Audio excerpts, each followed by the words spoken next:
306। आज अपन चर तथा अचर राशियों का गुणा करना सीखे, ठीक है ना। चर तथा अचर राशियों का गुणा करना सीखे, ठीक है।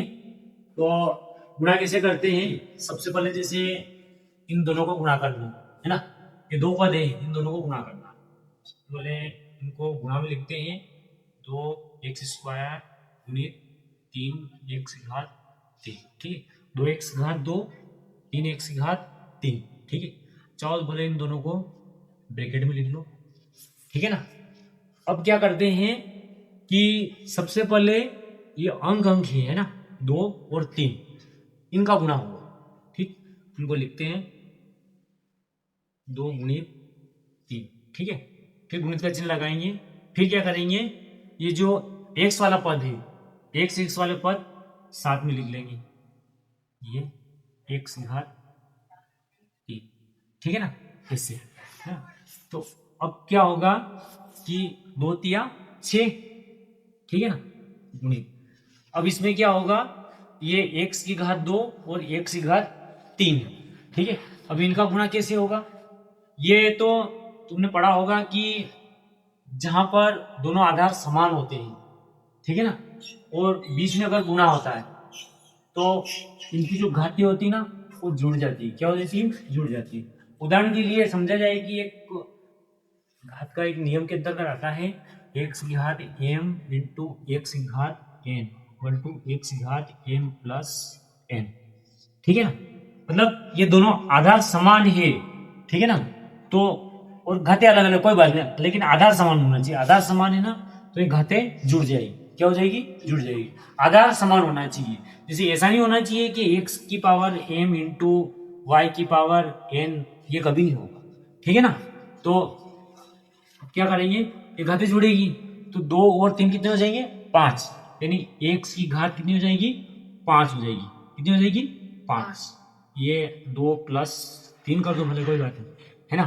तो भले ऐसा मत करो, एक काम करो, 2 और 3 कितने होंगे? 5, ठीक है ना।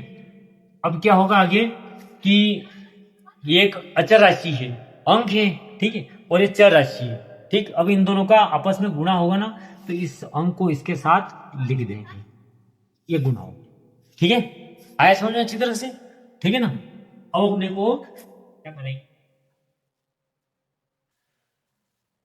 ब्रैकेट के अंदर लिख 9x की पावर 6 y की पावर 8, ठीक है ना, ये लिखते हैं, है ना।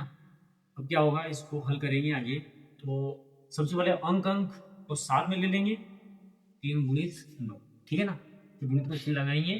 फिर ये x वाले पद है, दोनों पास पास में ले लो, ये और y(x की पावर 6), ठीक है ना, ये साथ में ले। अब क्या है, x वाले पद ले लिए, अब y वाले ले लो, तो y की घात 2 गुणित y की घात 8 ले लिया ना, ठीक है। इसमें भी ऐसा ही नियम लगेगा, 3 में 27 गुणित, अब ये दोनों आधार समान है ना, आधार समान है। तो सूत्र बताया था ना, x की पावर m इंटू एक्स की power n equal to x की पावर m प्लस n, है ना।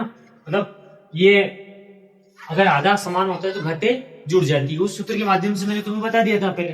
अब कुछ इसे जोड़ लेंगे, 2 और 6 कितने हो जाएंगे? 8, यानी x की पावर कितनी हो जाएगी? 8, ठीक है। और यहाँ पर y की पावर कितनी हो जाएगी? 10, 10 हो गई, ठीक है ना। अब इनको क्या करेंगे, गुणा कर लो, साथ गुणा करना है इन तीनों का, पूरा हल करना है। तो 27 x की घात 8 और y की घात 10, तो इनको गुणा करेंगे ना, ये साथ में लिखना पड़ा है, ये अंक साथ में लिखा जाएगा, ये गुणा होगा, ठीक है ना।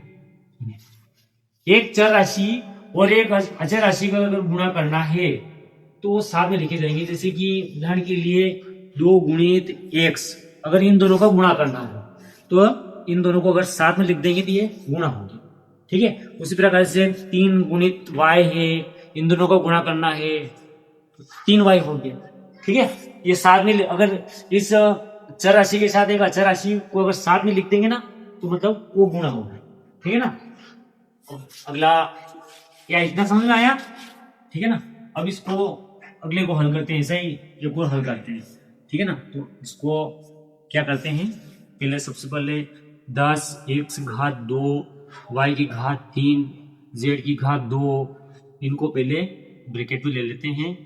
6x y की घात 5 और z की घात 8, ठीक है ना। क्या करेंगे सबसे पहले, क्या करेंगे, सबसे पहले करेंगे अंक को साथ में लेंगे, है ना, यानी 10 गुणित 6, है ना, 10 गुणित 6। फिर क्या करेंगे, x वाला लेंगे, x घात 2 और इसके साथ क्या है, ये x है तो ये x, ठीक है ना, x घात 2 और ये x वाला पद एक और ये साथ में ले लिया। फिर क्या करेंगे, y वाला साथ में ले लेंगे, y की घात 3 गुणित y की घात 5 साथ में ले लिया। अब z वाला लेंगे वापस ऐसे ही, यानी z की घात 2 गुणित z की घात 8, ये ठीक है ना। अब क्या हो जाएगा, गुणा 10 छंगे 60, ये और ये x घात कितनी हो जाएगी, x घात 2 है और यहाँ कुछ भी घात नहीं बता रही, मतलब x की घात 1 है, क्या है, 1 मानेंगे इसको, क्या मानेंगे 1, यानी 2 और 1 कितने हो जाएंगे 3, यानी x की घात कितनी हो जाएगी 3 और y की घात कितनी हो जाएगी, y की घात हो जाएगी 8, 3 और 5 8 और z की घात कितनी हो जाएगी 10। अब इनको एक ये अचर राशि है और ये तीनों चर राशियां हैं, इनको सबका गुणा करना है तो इनको सबको साथ में लिख लेंगे, ये साथ में लिख लेंगे, ठीक है ना। इतना समझ में आया, ओके।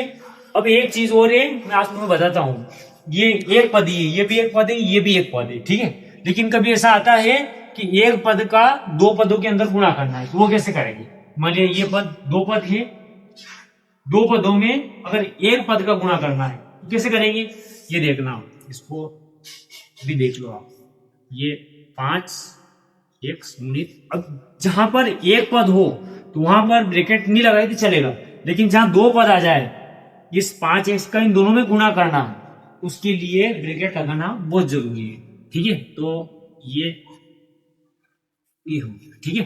बस अब इसका क्या होगा, पहले इसमें गुणा होगा फिर इसका इसमें गुणा होगा, अपन ने यहाँ डायरेक्ट अलग लेके सीख ही लिया, अब समझ में आ ही गया होगा गुणा कैसे करेगा, है ना। मतलब 5, ये 5 जैसा लिखा, x की घात 1 है और x की घात 2 है, कितनी हो जाएगी, x की घात 3 हो जाएगी, प्लस ये प्लस प्लस हो तो प्लस, माइनस हो माइनस, फिर 5 30, ठीक है ना, ये साथ में x ही, ओके। बस धन्यवाद, ठीक, समझ में आया।